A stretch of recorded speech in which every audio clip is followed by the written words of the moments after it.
It is the bottom of the first hour on a Tuesday on halftime. That can only mean one thing. We get to talk with Nikki Chavanelle, managing editor of HawgBeat, covering all things Arkansas athletics, part of the Rivals Network. Nikki, good morning. How's your world these days? Good morning. Everything is pretty good. Can't complain. Pretty good means hectic, right? It's crazy these days, especially for anybody that runs a website that covers in the weeds about these teams. Not just covers the teams, but I mean, you and Hutch get in the weeds about these teams. So this is like, I don't know, the craziest week you've had. Yeah, pretty much. It's been tough to balance out. Like, we're like, okay, who's going to do football? Who's going to do basketball? And then we're like, oh man, there's also baseball, which essentially means Hutch has to do it. So it's been a lot. Hutch has killed it, absolutely. Well, you have too. So I started the show with the idea that, when you have two teams, and it's the men and the women that were in that are in the NCAA tournament, you kind of have to be ready for those emotional swings where there's going to be the highs of advancing to the Sweet 16, and perhaps there could be the devastation, not just of a loss, but a completely unexpected one that ends the season a lot earlier than expected. And we've been through that, really, like in the previous 48 hours. I think at the end of the day, you just have to be grateful if you're a fan for all of the success that has happened for the men's team and the women's team this season, because it really has been a year that won't be replicated again for who knows how long. So you just have to enjoy every minute of it. And at the end of the day, you'll be upset when the girls lose, but there is a lot to be grateful for. And at the end of the day, it is a game, and there's a lot of bad stuff out there, that you have to consider as well. Well, I mean, I've been saying it's only a game at the end of my broadcast since I've been doing these really for the last 15 years anyway, because I think it's important to come from that perspective. Heartbreak still happens, but perspective is the thing that really I think you're getting at here. Now, I want to ask a question here about the upcoming matchup with Oral Roberts. And what Eric Musselman seems to be he's good at a lot of things, being a basketball coach. Communication is near the top of the list here. And it's not just in how he relates to his players and coaches. It's how he's able to gather any kind of slight against his team or against him in some case, and kind of turn that into an extra or added chip on the shoulder. And I don't know how you do that against Oral Roberts, because this is the ultimate Cinderella. So, but he'll find a way, I'm sure, because he's really good at that. And it seems to kind of come naturally. It's not like he goes fishing for these things. But when someone, does disrespect him or the team, he does make sure they know about it. I think it's a smart thing to do. But for this game, I'm not sure there's any, added motivation needed for them. They know what it means to play in this game.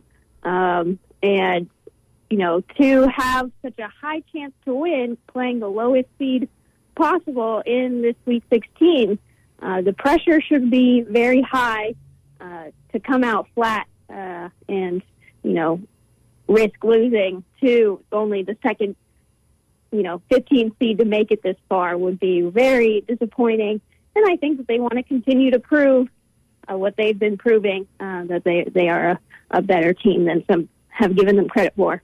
Well, maybe the way to approach it is, I'm being Eric Musselman talking to his team. You are the most disliked team in the nation right now because everybody loves the Cinderella, and we are playing the Cinderella. So, they're going to have a lot of people that don't even know where Oral Roberts is located are going to be rooting for Oral Roberts. But I want to ask another question that moves over to football in this same case, because I think Sam Pittman, too, is a really good communicator in so many ways. Certainly is to the media and fans. I think with his coaching staff, he seems to be just very down-to-earth and frank with them about things.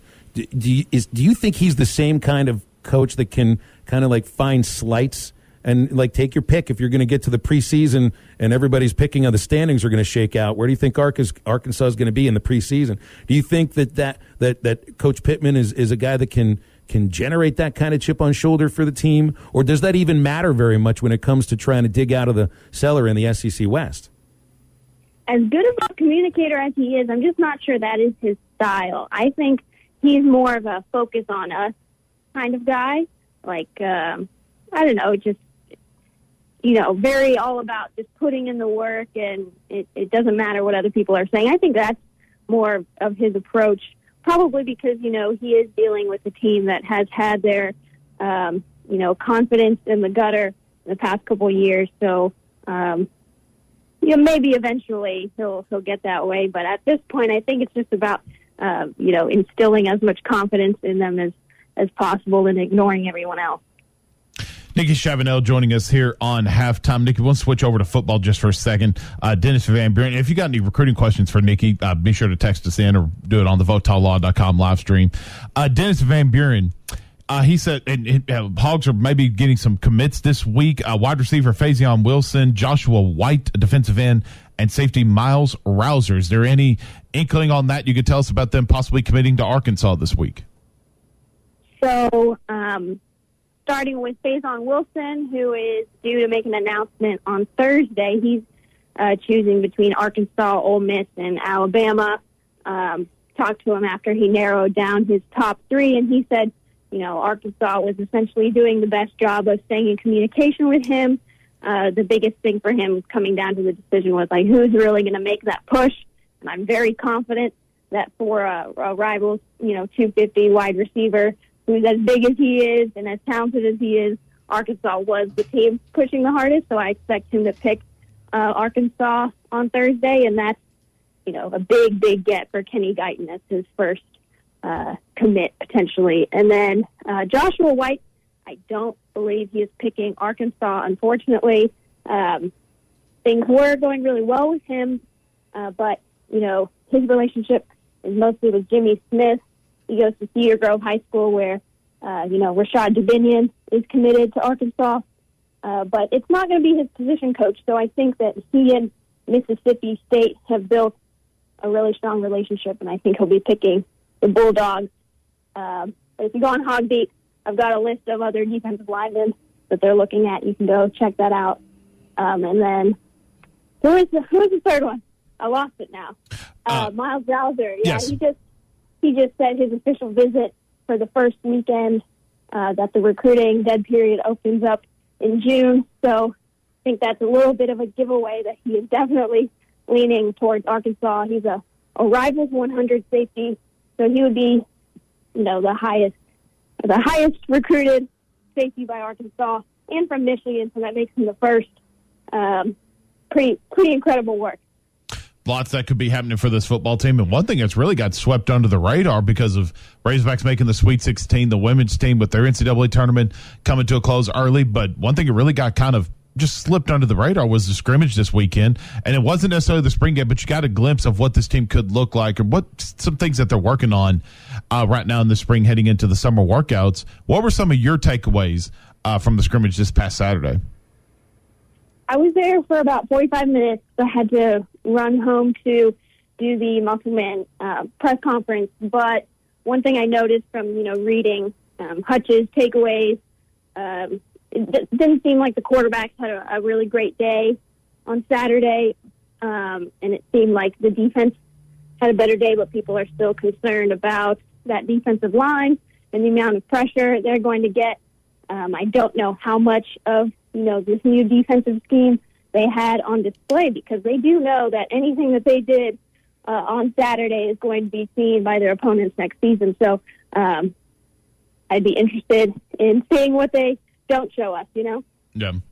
We'll switch to basketball just for a second. We heard Phil mention a moment ago with Oral Roberts coming up this Saturday.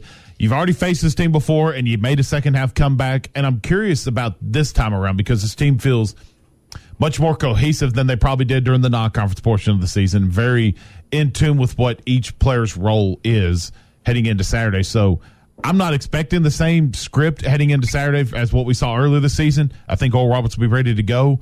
But how do you feel about this matchup playing Oral Roberts for the second time, this time in the Sweet 16?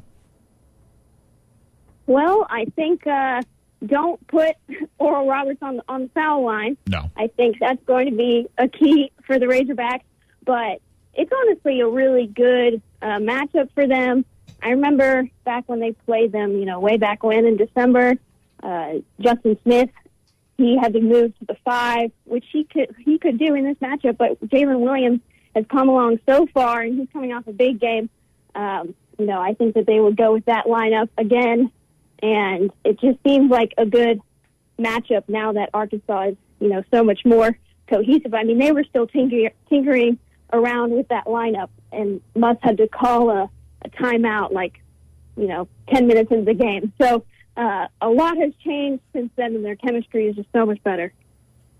Last thing, and we'll let you go, Nikki. What's your sense of for the fan base, specifically the fan base, on if the season is a success, even with a loss on Saturday? First Sweet 16 in 25 years.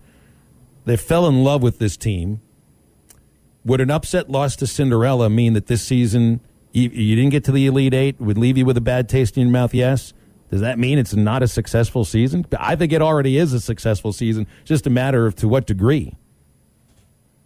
I mean, if they were to lose, I think it would depend on how it would go down. But I think there would always be fans who think it's a big disappointment when you have such a good opportunity playing, the lowest seed. Although, and the team that you've already beaten before, especially with Muss's, record of, losing to a team and then beating them the second time around, anytime you give them that much prep, I do think fans would be disappointed. But at the same time, you're still appreciative of what this year has been, given the circumstances. Like, Razorback basketball has been the highlight of a lot of people's winter. Certainly has, and the last week has been amazing, too. Nikki, always appreciate your time. We'll be reading you on HawgBeat. Thanks, as always. Have a good week. Thanks, guys. Thanks, Nikki. Nikki Chavanelle should be joining us next Tuesday as well, and Tuesday after that. And I think we're going to be at the Game Day Lodge, which I know is going to be a lot of fun. Don't forget about Wheels RV in Springdale. If you're looking for the best prices on any new or used RV, they've got RV show pricing right now, so you don't have to deal with all the crowds or any lines. Just shop the industry's best brands at Northwest Arkansas's premier RV dealer. Ask about a lifetime warranty, RV storage, and a mobile service shuttle. All of this makes owning a new RV never easier than right now. That's RV show pricing at Wheels RV, 5 miles west off Exit 72, right underneath the Tunneytown Water Tower. Seek, explore, discover with Wheels RV. You can also see their inventory at wheelsrv.net. 877-377-6963 as we get into, we're coming up to the end of the first hour on Halftime.